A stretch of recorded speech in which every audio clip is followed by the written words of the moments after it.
Hey, hey, hey. Time for another Out of This World story from rSpace. Deception might look polished on the surface, but once you pull the thread, the whole thing unravels. And it's not nearly as pretty as a well-crafted necklace.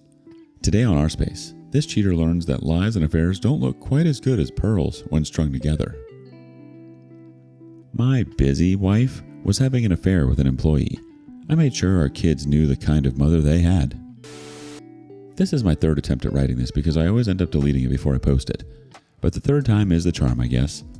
It also feels like some kind of messed up form of therapy to get it off my chest by finally posting it here. I, 44 male, and my wife, Sarah, 41 female, have been married for almost 14 years. We have 2 kids and a nice house in the suburbs. Things weren't bad, just predictable. We worked hard, raised our kids, and every now and then went on a date night to try and spice things up. We met through a mutual friend, Greg, who I've known since college. Sarah had just moved back into town after finishing her degree, and Greg thought we'd hit it off. At the time, I wasn't really looking for anything serious. I had just gotten out of a long-term relationship and wasn't in the best headspace, but Greg kept nudging us towards each other. Sarah was easy to talk to, and she didn't seem like she was trying too hard. I wasn't looking for love. I was more about living in the moment and keeping things light. I even told her early on that I wasn't sure about jumping into anything serious. She seemed fine with that. But despite that, it didn't stay casual for long. We kept hanging out and texting all the time. 3 months in, I just realized I enjoyed being around her. Like a lot. And slowly, without even realizing it, I was all in. It wasn't any grand romantic start, but it worked. After about 2 years of dating, we moved in together. Honestly, I wasn't even thinking about marriage for a while, but Sarah brought it up casually one night while we were watching TV. And like our way of doing things, we agreed it made sense. The next thing I knew, we were planning a small wedding with just close friends and family. As for the kids, well, we didn't exactly plan for them either. Our first came about a year after we got married, but we were both in a good place, so we just rolled with it. The second kid came a couple of years later, and just like that, life got busy, both with raising children and with work. Sarah works in event planning, which means a lot of late nights and weekends away. It used to be a point of pride that I trusted her so much. After all, I never gave her a reason to doubt me, and she seemed like she was always where she said she'd be. So over time, that made me build up a pretty strong trust in her. I hardly think that's unreasonable. One key thing in the story is that I really have to mention, as silly as it might sound in this moment, is that my wife loves pearls. Her favorite pieces of jewelry has to be the pearls pieces I bought her over the years.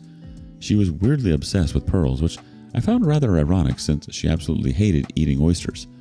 She would make a big deal about making sure the brands that I bought the pearls from were sourcing them in a manner that was ethical.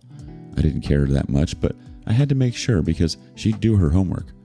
With all that pearl love over the years, I didn't disappoint. I bought her a pearl necklace for our wedding, a bracelet for our 5th anniversary, and earrings for our 10th. All from expensive brands that made sure the farming process were completely ethical. She was practically obsessed with them. She wore at least one piece to every event, and on special occasions, she'd wear all 3 like they were some sort of good luck charm or something. If it wasn't a special occasion or event, they'd never come out of their box. Imagine how surprised I must have been when I was doing laundry one day and I found her favorite earrings stuffed in the pocket of her coat. A coat she hadn't worn in months, by the way. I was just filling up the clothes, making sure the pockets were empty, before tossing them in the laundry basket. And there they were, those small pearl studs I gave her for our anniversary. These same earrings she wore all the time for work stuff or when she had important events. They were her go-to. So seeing them stuffed in a coat pocket like they were spare change? Yeah, that was worrying. They were always in the velvet-lined boxes that they came in if she wasn't wearing them. I asked her about it casually, trying not to sound paranoid. She laughed it off and said something about taking them off after some event and forgetting to put them back. But the laugh didn't reach her eyes. I don't know if you all understand what I meant. There was something in her eyes that didn't sit right with me. I've known her for long enough to see the body language. It felt like she was dismissing me, and that was my first real feeling that something was off. That was when I began to piece together all the weird little things I had noticed before but brushed off. I had to become a spy overnight. I tried to carry out all the activities subtly enough. Suddenly I'm watching her more closely, making mental notes of her schedule, comparing what she says she's doing with what actually seems possible. Every time she had a late night meeting, I'd check her social media like some kind of detective, trying to match up her story with whatever breadcrumbs I could find online. It was very exhausting, especially since, even with all that, I wasn't getting anywhere. It was like trying to solve a puzzle with half the pieces missing. She was careful, or at least careful enough not to leave anything obvious. Then, one Friday night, she tells me she's meeting a client at a hotel restaurant downtown to some big event she's managing. She said she'd be out late, maybe not back until midnight. At this point, the feeling to follow her was so strong that I figured I'd do a little stakeout. Just to see if she was really where she said she'd be. I could have hired a PI, but I wanted to save the money since I didn't have anything I could bet my life on yet. I drove over to the hotel around 9 p.m., parked in a spot where I could see the entrance, and waited. No sign of her car. I waited for over an hour, maybe even 2, just staring at the entrance like some kind of idiot, hoping I'd see her walk out and prove me wrong. But nope, no Sarah. By this point, I was starting to feel a very tight feeling in my chest. It was like everything I'd been trying to ignore was coming true. She wasn't where she said she'd be. So all I could wonder was, where the hell was she going to be at that time of night if it wasn't at the hotel? I eventually made my way back home, and no, she wasn't there. Something changed in me that night. That's when I decided to step up my game. I've been trying to check her phone whenever I had the chance, but she must have been one step ahead of me. She had disappearing messages turned on in her apps, and her texts were half deleted. I couldn't just ask her why, because that would have given away the fact that I was snooping. Plus, we always had access to each other's phones, so asking her directly would have looked suspicious. I also started noticing her social media was weirdly bland.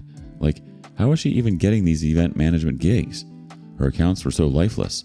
Barely any posts about the stuff she claimed to be working on.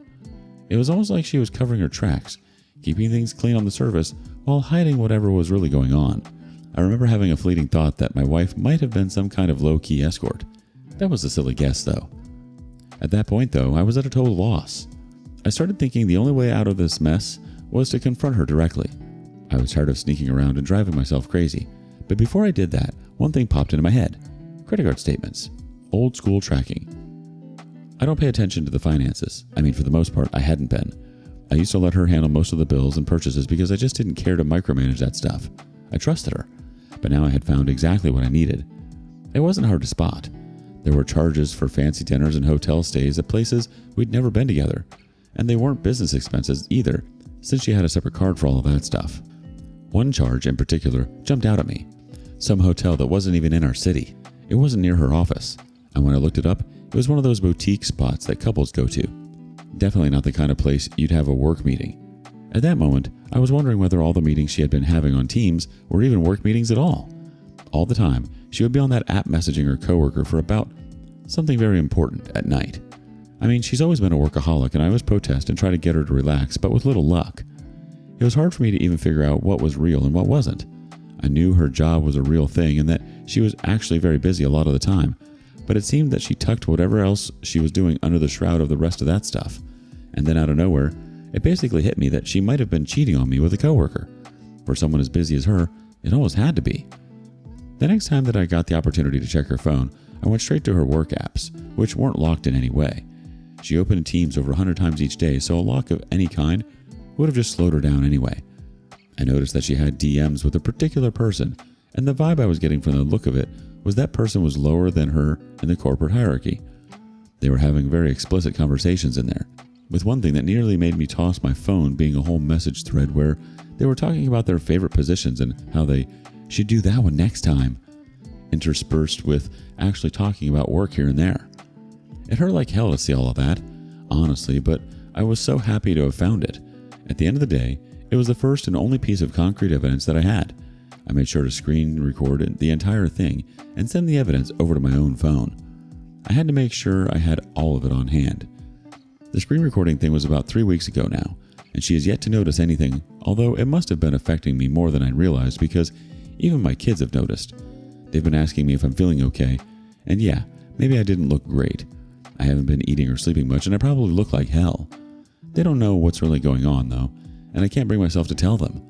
All I keep thinking is, what's the next move?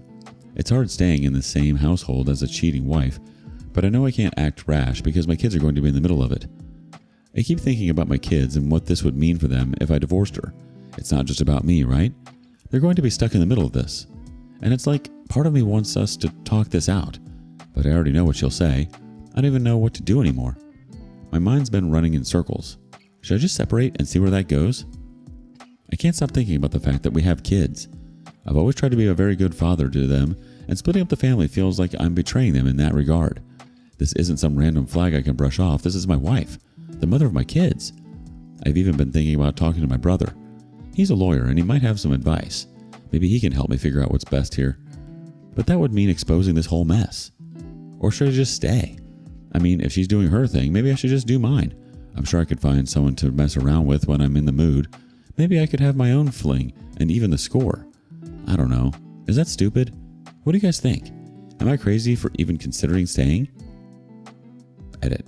Okay, fair point that cheating back might help me feel more equal, but I'm always going to want to do more and more to make sure her debt feels paid off. If I'm going to be sleeping around, I'd much rather do it as a bachelor.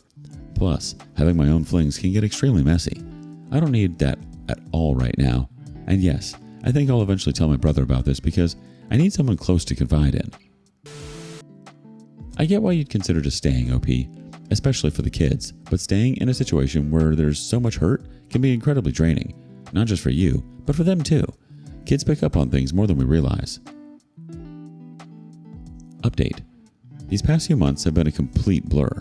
My brother has been an immense help, and a lot of your comments help too. I'm not even sure how I've made it this far without completely losing my mind. My brother's a lawyer, and when I first told him about everything, he didn't mince words. He told me flat out that staying in this marriage was not only going to destroy me, but would mess up the kids more than just calling it quits. He said the longer I waited, the worse it would get. I didn't want to believe him at first because who wants to admit their marriage is over? But he made a good point. If I didn't act soon, Sarah could spin the whole thing once she suspects that I know about her cheating. She's smart enough to turn the kids against me, maybe even screw me over financially. I also didn't need to stay with a woman who I would resent more and more with each passing day. I started the process of filing for divorce not long after that talk with him. I wasn't looking for a drawn-out legal battle, but I knew I needed to protect myself and the kids. The process was already painful enough, and I couldn't risk her taking control of the narrative. I made it clear to my brother that I wanted this to move fast, and he agreed. There was no reason to let this drag on. Still, I knew I had to play it very calm, especially with the kids involved. They were old enough to get a sense of what was happening, so I decided to pick out parts of the screen recording which proved my wife's infidelity, but were perfectly free of explicit material, such as the I miss yous, I love yous, and when are we going to see you agains that I had seen in the DMs. I know a lot of you will disagree with telling my kids the truth instead of protecting the image of their mother, but she can go to hell. It's better they know from a young age the kind of woman she is. Now, I wasn't just playing a good dad who got cheated on. I was going to play the good dad who became bad because he was cheated on. I couldn't bear if they hated me after all this, so I made sure there was a proper person for them to hate on when that time came around. I went for the jugular. Sarah's company had a strict no fraternization policy, and management wasn't allowed to hook up with employees. She knew that and talked about it so much that I knew that too. So I guess I had to use that to my advantage. I gathered everything, credit card statements, emails, hotel receipts, every shred of proof I had. Then I sent an anonymous tip to her HR department that weekend. I wanted to hit her where it really hurt. Her job. I knew it would kill her. Fast forward to the Tuesday afterwards. She came home crying. Like full-on ugly crying. Of course, I played dumb. Asked her what was wrong and all, knowing exactly what was up. She didn't say much at first, just kept sobbing, pushed me away, and stormed off. The next day, she told me she didn't go into work and that she'd been given some time off. Yeah, sure. I didn't push, didn't argue. I just waited for the right moment. And then sometime towards the evening, I handed her the divorce papers. You should have seen her face. It was like she'd been hit by a truck. It took her a few seconds to connect the dots between her work drama and the papers I'd just served her. She broke down, hard. I mean, she was crying so much that the kids came in, asking what was going on. That's when I took out the collage of messages I'd put together and sat them down. I didn't sugarcoat it. They were both teenagers. I told them straight up that their mom had done some awful things. I was careful with my words. I didn't want to scar them for life, but I wasn't going to lie either. Sarah, of course, started losing it, throwing stuff, shouting at me, trying to paint herself as the victim, trying to get me to shut up. I had never seen her like that, and obviously neither had my children. So they were extremely frightened. I took the kids to my room, locked the door, and just waited for things to calm down. After a while, I packed up the kids, threw their already packed bags into their car, and drove off to my parents' place. That's where we stayed for a while, just to give everyone space. The weeks that followed were brutal. I mean, Sarah was calling everyone we knew to share her own side of the story. Something about how everything was a mistake. It was funny because I hadn't told anyone apart from my brother and parents, but she was calling everyone, trying to preempt me and telling on herself in the process. When some of those friends called or texted, I just sent them the screenshots I have, the uncensored version, since I can't really waste my time to be arguing with people. Our lawyers went back and forth, trying to finalize the divorce. I got the house and the settlement, which was a win, partial custody of the kids, who by this point didn't want much to do with her considering all the drama, and a good chunk of our savings. She tried to fight me on it, but with all the evidence of her spending from our account that was meant for taking care of the kids on her affair partner, she didn't have a leg to stand on. It does really suck that despite her violent outburst, cheating, and the kids' unwillingness to live with her, custody still ended up being 60-40 in my favor. It pisses me off, but the legal system is so biased towards women, so I just had to take it like that. I gathered that she apparently left her job not long after the whole thing blew up. I guess word got around and her reputation at work was in the toilet. And with the kind of person Sarah is, I don't think she quit voluntarily. Either she was demoted or forced out. Whatever it was, she couldn't handle it and walked away, and that made me just a little happier despite everything. We had to meet recently at a family event, one of the kids' birthdays, and she tried to act like everything was fine. But it's clear she's struggling. She's crumbling, and it gives me the kind of closure I never thought I'd get. Watching her deal with the fallout from her choices is more satisfying than any apology she could have offered. Life isn't perfect on my end, but I'm happier now. At least I don't have to live with the constant suspicion and lies. That chapter's closed. For good. You did what you needed to do to protect yourself and your children, OP, even when it was incredibly painful. It was brave to stand up for yourself and to expose the truth to those around you, despite knowing how hard it could be on your family. I don't think there's ever an easy way to handle the situation like this, but it's obvious that your focus was on keeping the kids safe from manipulation and ensuring they understood the reality of what was going on. The legal system can be so frustrating in these situations, especially with the custody imbalance despite everything you went through. But it's good to hear that the kids are old enough to see the truth for themselves, and their reluctance to be around her speaks volumes.